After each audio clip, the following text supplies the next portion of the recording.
रहियो यो बालम फूटानी में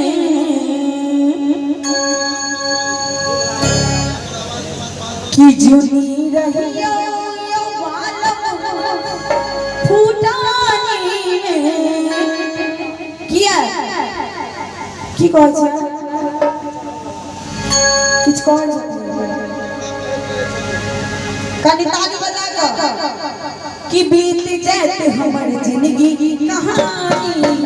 बीत जात हमर जिंदगी की कहानी जुनी रहियो बलम जी फूटानी में जुनी रहियो यो बालम फूटानी में बीत जात हमर जिंदगी की कहानी बीत जात हमर जिंदगी की कहानी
जुनी रहियो बलम जी